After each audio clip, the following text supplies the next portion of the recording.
il a été voté par les 6 confessions religieuses. Oui, oui. Mensonge. Excusez que je termine, s'il vous plaît. S'il vous plaît, s'il vous plaît, s'il vous plaît. Tout la planète, tout ça, suivi et Maxime, Naebi, chaîne, Nayo et continuez à Kadima, Azaki choisi na poutiste, ndenge de kwa benga qui est de l'Okamba. Oya kota qui na violation, il y a charte na bango moko ba église de réveil. Place ezaki ya mutu mususu mandana mesilite ya sali coup d'état. Aza poutiste, il y a charte. Ayepe awa a violé charte.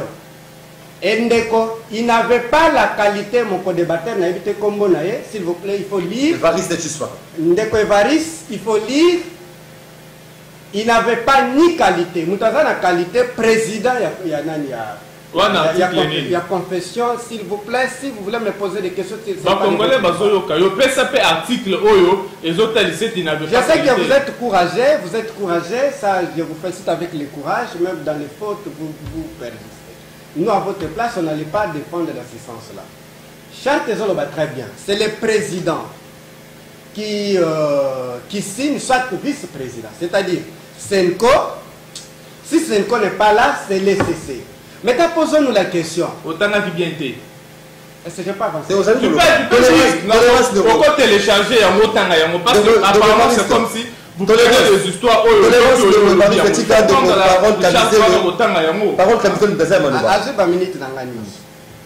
maintenant, Tomoni que hier a quelque signé pe kobisa.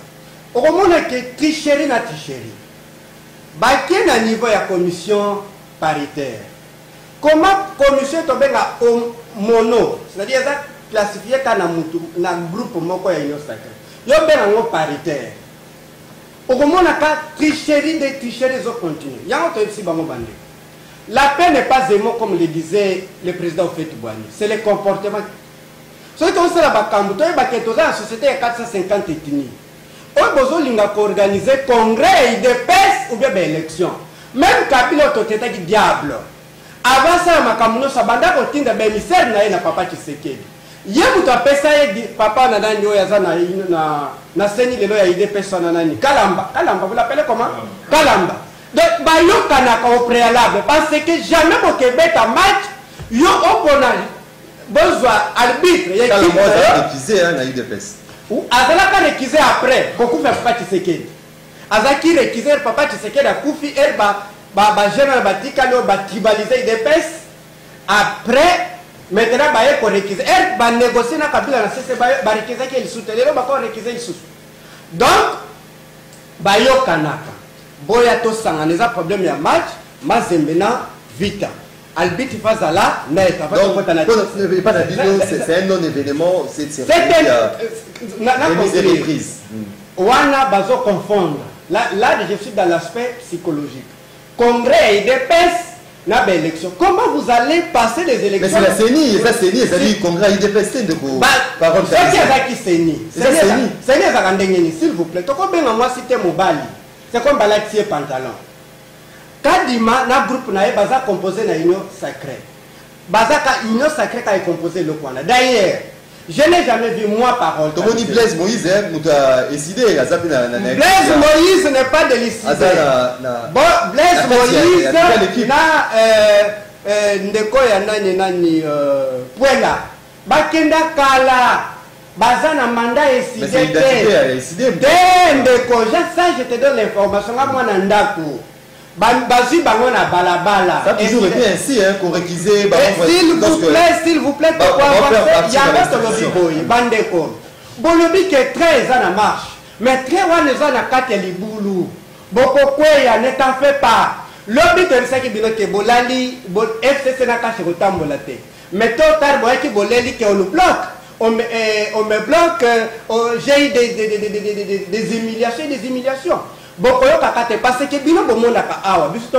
merci beaucoup. Pour l'unité nationale, oui. Pour l'unité. D'ailleurs, vos communes à niveau unité nationale. Même Kabila ne l'a pas fait. Merci beaucoup des paroles Camizelo, l'un des communicateurs du Nouvel Élan, parti cher Adolphe Mozito, Serge Taboko. Ce que vous avez réplique, vous avez réplique pour 30 secondes, mais également, on peut sa analyse de Fenao par rapport à la marche. Vous allez annoncer pour le 6 novembre, la Mouka, Tomoni Martin Fayoulou, Madidi, Tomoni Adolphe Mozito, Kuna Pembeni, il y a Joseph Kabila Kabangi, l'ancien président de la République démocratique du Congo, Moulania, Evariste Bochab, FCC Mobimba, na CLC. Vous avez dit là, justement, c'est une dépolitisation Yasseni. Est-ce que vous avez gain de cause ou bien ils allaient une paix dans l'eau?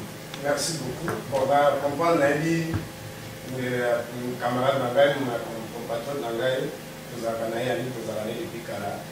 Difficulté dans la Nakimbata, dans le Congo, c'est pour l'argument des athées. Mais dans le PSO, chaque article 10, dans une expérience, dans expertise, dans la matière. Article 17, dans le parler du consensus. Article 12, dans le parler en cas de blocage. Bref, il n'y a aucune disposition au ministère de l'Obiké. Puis c'est Mbata, qu'est-ce que Mbata dit? Le problème est allé antérieurement. Je sais que dans la structure union, c'est le président qui engage la structure. Et oui, ça dit que si le président n'est pas là, c'est le vice-président. En cas le vice-président n'est pas là, c'est la majorité, ça dit qu'il y a plénière. On s'en comprend.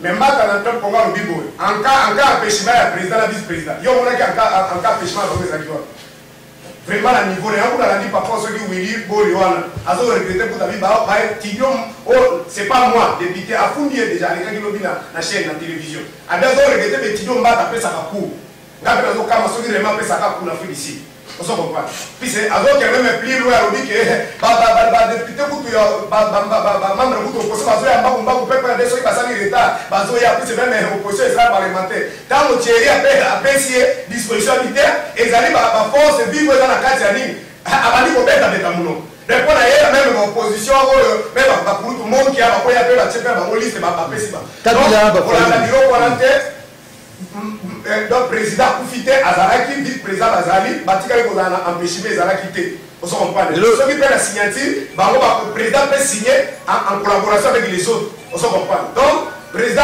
Koufité Azali il doit connaître ce bureau ya pamba bureau ya lokuta le FCC Adolphe Mozito Martin Fayoulou vous allez compatriotes vous allez journalistes à Mayel pour tomber dans la journaliste il y a Congo Kabé Zarakaté donc il va discours depuis quand le père Kabila Zaraki hein. Les lois c'est une dépolitisation parce que j'ai dit ça si votre plateau a ce qui m'a fait falloir accueillir par Kabila pour qu'il ne signer encore dans Kabila.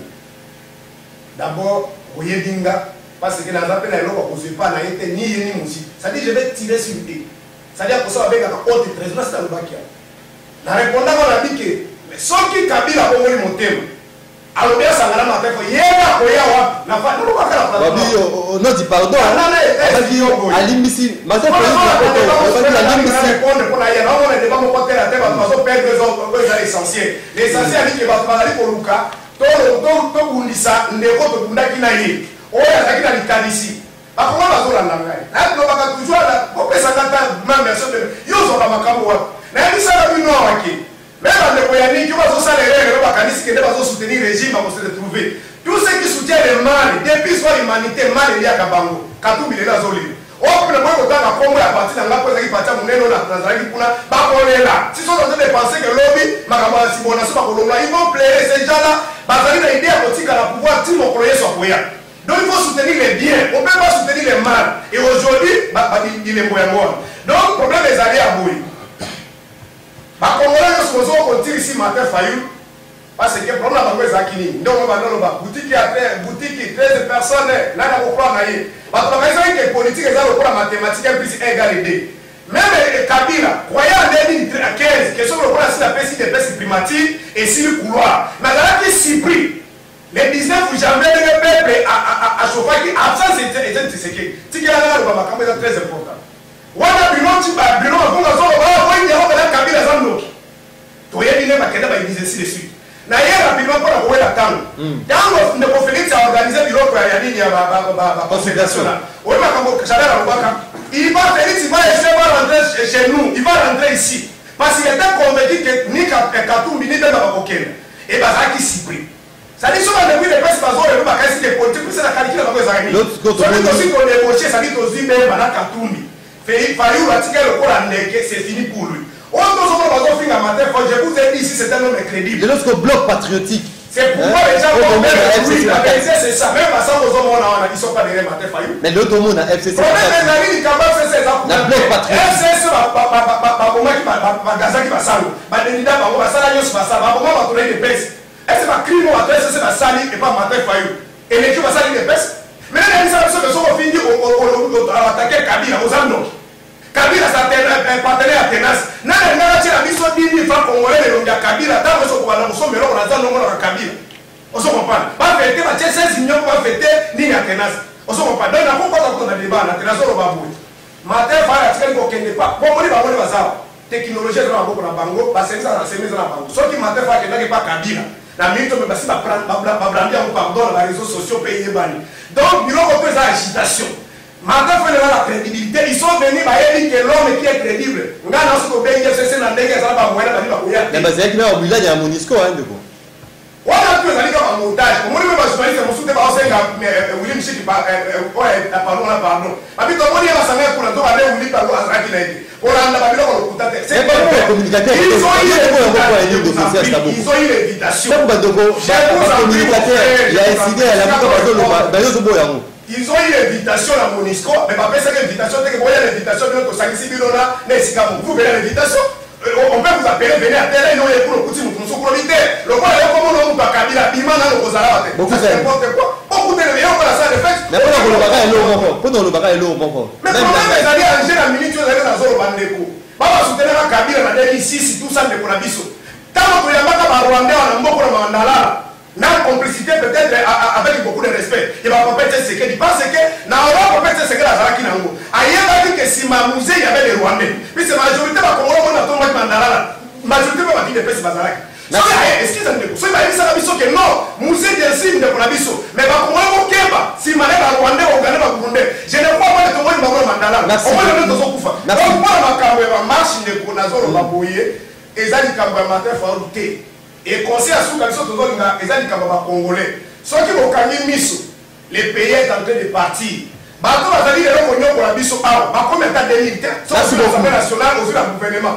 Merci beaucoup. Alors, on se veut pouvoir, mais en violation à texte. Merci beaucoup. Le processus électoral est à la transparence, est à la apaiser, et mon père a gagné. D'abord, j'ai terminé par Dali Missago. Souci dans les infos. Moi, je suis tout ça, c'est ni mon corps crédible. Vu le fond, il y a signé consensuel. Merci beaucoup. Merci beaucoup. Évariste Tshisekedi, Lamuka, FCC, CLC dans la rue. Est-ce que vous obtenir gain de cause d'un moment où l'équipe a été entérinée, investi par le chef de l'État, a prêté serment devant la Cour constitutionnelle, aujourd'hui remise et reprise? Est-ce que dépolitisation, aux alliés objectifs Nabango était l'équipe soit dépolitisée? Est-ce que vous obtenir gain de cause au-delà de la marche où vous allez co-initier? Merci Ndeko Maxime. Je pense que le peuple congolais, au fur et à mesure, depuis 1960, suite aux autres qui avaient toutes les réalités Oyo, tous connaître peuple azotika la zobate peuple aza bololete ndeko Serge Taboko lokuta esenga que énergie belé pour nous défendre en haut okoganga pour défendre lokuta au défendre na mbino oyo zo salema okoganga ça va te demander de l'énergie peuple congolais aza zobate et moi je dis na peuple congolais bazolanda Oyebi Ndeko Maxime, pour être au monde, bakasi kouana, il y a FCC, il y a Lamuka, il y a CFC, pour fanda, basa la communiquer conjoint. Yo kanise bandeka wana, c'est bandeka na robenga na tout ça la masolo. Et tant que moi je vais poser la question, hein? Pour les bagenda sangana chamboute. Faut bagenda yo kana na ngabate na makala te. Batika pour rouler peuple. Quand ils font les alliances, tant bakenda koyokana les politiques tant bakenda koyokana. Tant bazo kendo ko signer ba contrat, le peuple n'est pas là dedans. On ne demande même pas l'avis du peuple. Baké bayokani aujourd'hui avec peuple congolais dans le heureusement, attention à téléphone les archives les alliés. Hein? Il faut prendre les discours de Fayoulou. Tant coalition FCC cache Salemi, le discours de Mouzitou, qui est représenté ici par Kanizelu. Il faut prendre les discours. Koyoka Bango. Et puis quand tout n'a Bango, c'est quoi les mobiles? Oh, les salles que l'élo. Bakendo Kofanda. Bakendo l'élo. Bakendo Sangana Bato Bengaton, alliance contre la nature. Mais là maintenant c'est l'alliance naturelle. Il faut Namboka, il faut. Deux peuples. Pour la nation. Je pense que pour sauver la nation. Oyo, Bakendaka, qu'on a commandé la marche. Na banza ke bana chango sengeli batu na bango. Awa boke koyokana. Po bayokani ka jour wana te ba bandek la tractation depuis longtemps. Ozalaki wana? Oh, papa. Bongo mikolo wana, boyoka se ba benga na ba téléphone de bakeka bakutani mamo. Boyoka fani non. Bayokani eza makamu bayokani po ba fanda bongo. Ce sont des politiciens. Hein, je n'imagine pas le col de Koyo. Camisel la personne à article mon côté taboko pe maman. Oh, il faut l'accepter. Et ça, président, il y a 5 ans. Il y a un but juridique. Oui. Maintenant, parce que ceux qui ont pécité, n'a pas de pécité. Ce qu'on ni des donc, c'est pour dire que Batika. S'il vous plaît. Batika,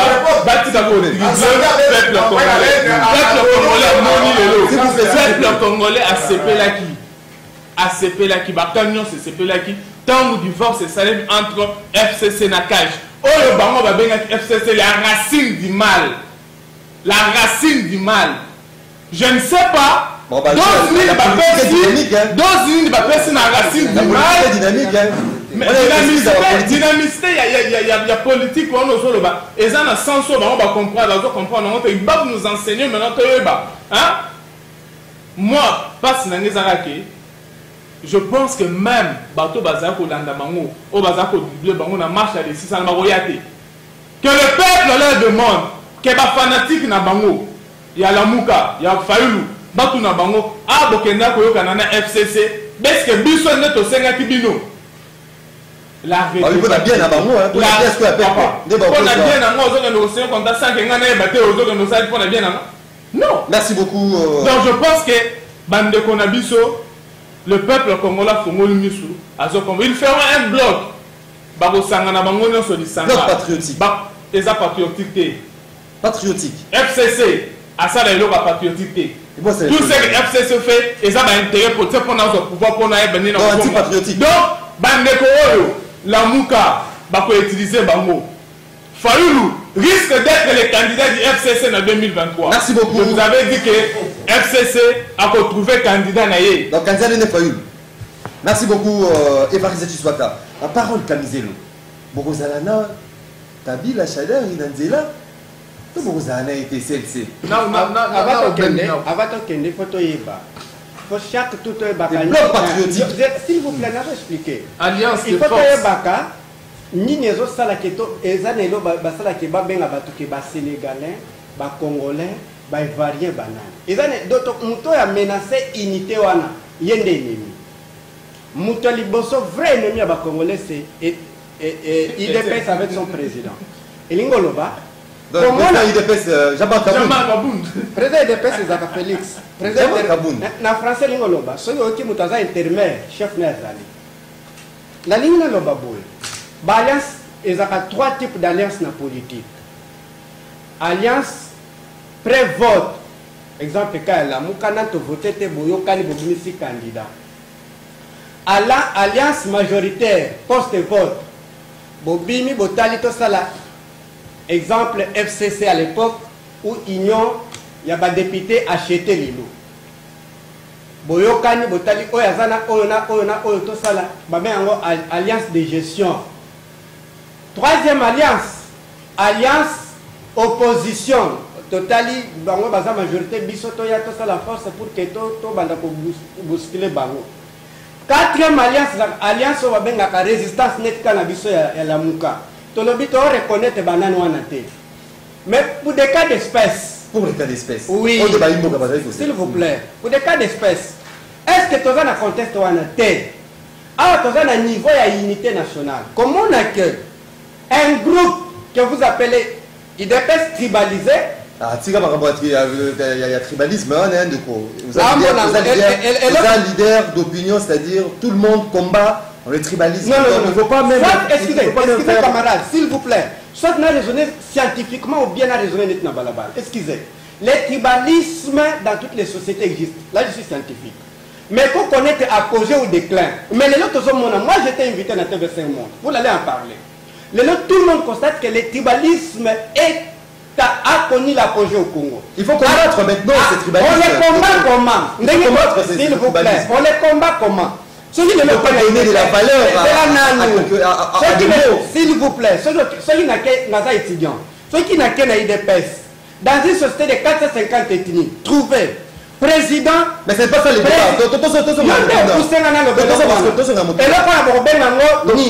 Quelle est la présidence? On n'est pas conseiller. C'est pas ça le débat. C'est pas ça le débat. Même tribu.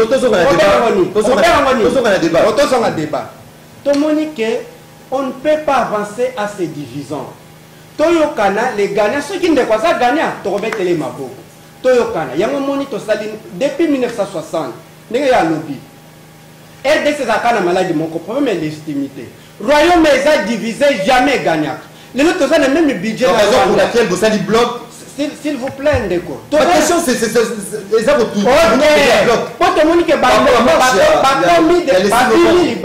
Babimi Libanda unité nationale. Parlons vraiment là. Babimi Libanda, Bakomi communal, c'est même unité nationale. Bango Koutounde Basali bloc. Nanani. Nakagame, na Museveni pour que pas détruire Congo. Pour preuve. Oui, comment il faut défendre l'intérêt à Congo. Kabila n'a jamais fait l'alliance officielle en officialisant les minéraux qui sont au Congo. Pas na Rwanda. Totikala comme on a monté. Même il défend Kabila. Porte-parole à Kabila. Kabila Kabila tikala kala mabe et tobe na mabe. Kabila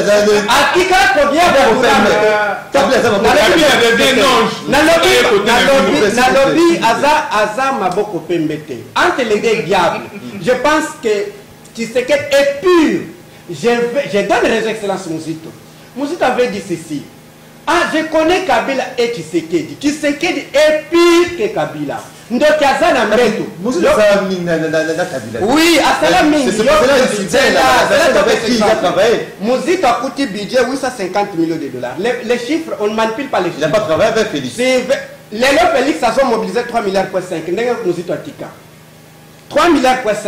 Mbongo wana soki babi 4 milliards et lingo loba nambongo libanda. Yabiso moko c'est 3 milliards quoi 5 ndé totika na 2012. Merci beaucoup. Yebisa ngai landa ngandeko. To si sinon bato comprendre té. Ya coûté 850 millions. Ça dit pour la nation avec tozana deux plans. Plan il bosso. Tozana nous seni ozo garantir biso. Tozal bitra zo garantir biso. Ya objectif na biso li bosso yango wana. Ceux qui t'ont dit, t'ont de comme Maxime Mazanet, ils sont d'accord. À ce moment-là, chaque fois que tu as dit, tu as dit que bloc, unité nationale, vrai bloc, c'est la Mouka. Tu as dit bloc, tu as dit la Mouka. À ce moment-là, la Mouka a présenté candidat.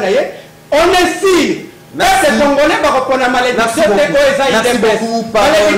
C'est l'IDPS. Jamais et jamais. Merci beaucoup aux paroles Kamizelo, Nouvel Élan. On va lire le message et puis on va aller prendre les avis des uns et des autres. Dans un peu plus de 30 secondes. Bah, de revenir sur mon numéro dans 30 secondes. 30 secondes, je compte. À vérifier l'aide de l'Assemblée nationale et la plateforme de confession religieuse, on a écrit ça à la présidence. On comprend. Alors ça c'est un intellectuel, il faut comprendre ça comme ça. Donc on a envoyé la lettre à la présidence et c'est un membre qui n'est pas la présidence, c'est des mots à répondre. Ça c'est d'abord ce qu'il faut. Et maintenant l'élément pour la question selon Maroua. Qui a donné à plus de 350 députés à Kabila? Parce que l'FCC a dit comme un plan du front dans l'élection, n'a pas ça Kabila plus de 350 députés. N'a pas ça Kabila 25 gouverneurs ici 26. N'a pas ça Kabila majorité à la sénateur. Même la Kinshasa, on a sur le sénateur, incapable de voir ça à ta sénateur Moko. Qui a fait tout ça? Merci beaucoup. Alors aujourd'hui vous voulez dire que Sophie Kabila a concentrer qu'ils ont peur. Merci. Imaginez Kabila a pris les 150 députés à dire que les fonds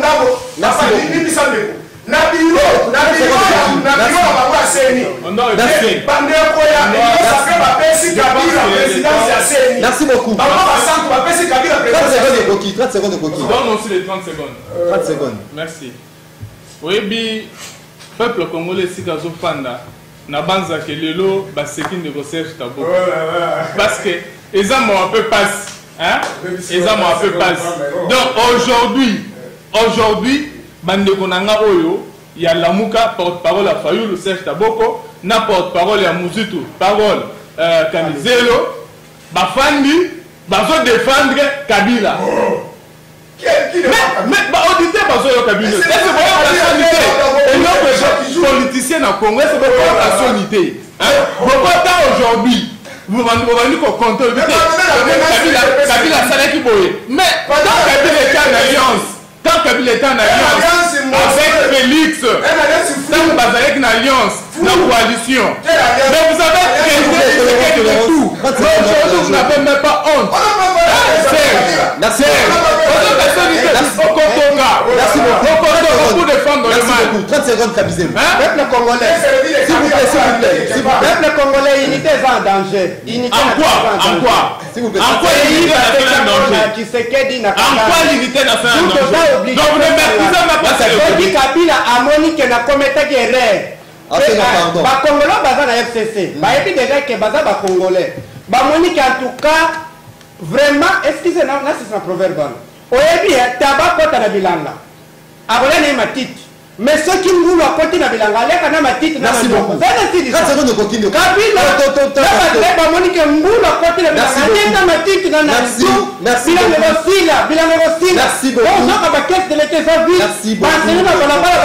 beaucoup. Merci beaucoup de vos paroles, Kamizelo. On va lire quelques messages. Donc, on va faire un peu de contrebalance. Message et appel. Bonjour, j'ai